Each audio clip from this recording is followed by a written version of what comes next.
Real service begins where assumption ends. Picture this. You walk into your office one morning with a big box of donuts. You're excited. You want to boost morale, to do something nice. You set the donuts down on the counter and announce, "Happy Friday, everyone."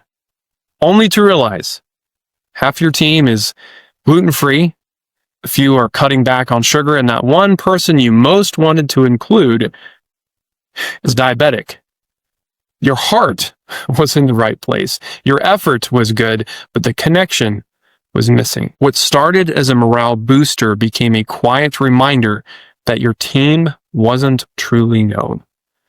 This highlights a fundamental truth of leadership.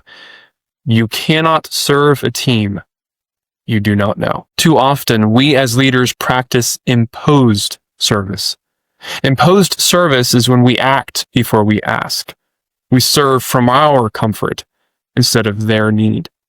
It's based on our assumptions, our preferences, our own lens. It's buying the donuts we like. It's giving public praise to an introvert who dreads the spotlight. It's scheduling a fun team event that's inconvenient for half the team.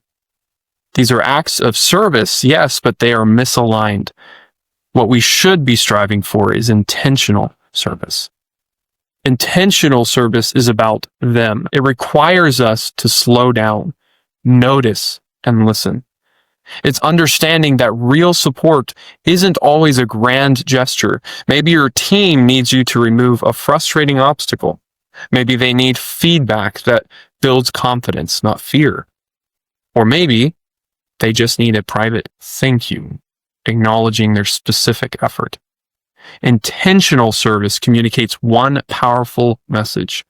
I see you, I hear you, and I am here to support you in the way you need. You might be thinking, it's just donuts. People should appreciate the thought.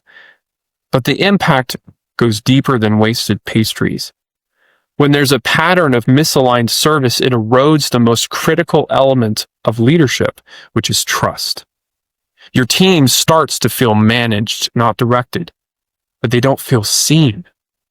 They might think, if my boss doesn't even know this simple thing about us, do they really understand the complexities of my work? Do they even have my back?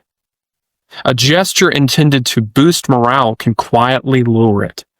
The cost isn't a box of donuts. The cost is your connection.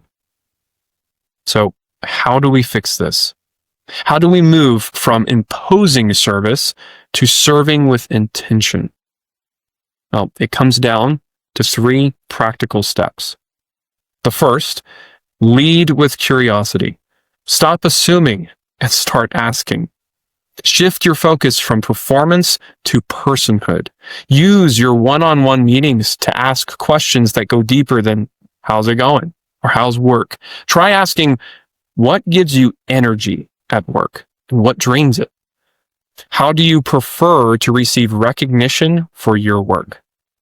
What is one thing that, if it were solved, would make your job significantly better?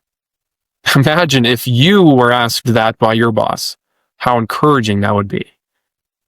Second, practice active observation.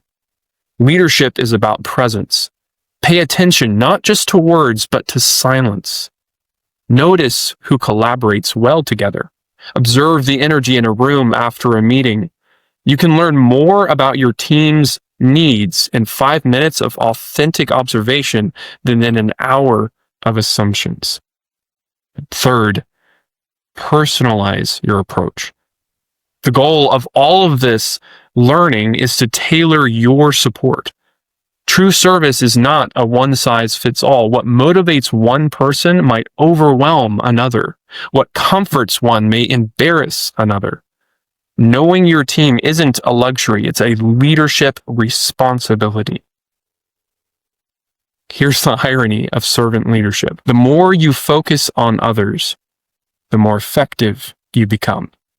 When people know that you truly see them, they follow out of trust, not obligation. They'll give their best, not because they have to, but because they want to. They care about the mission because they know you care about them.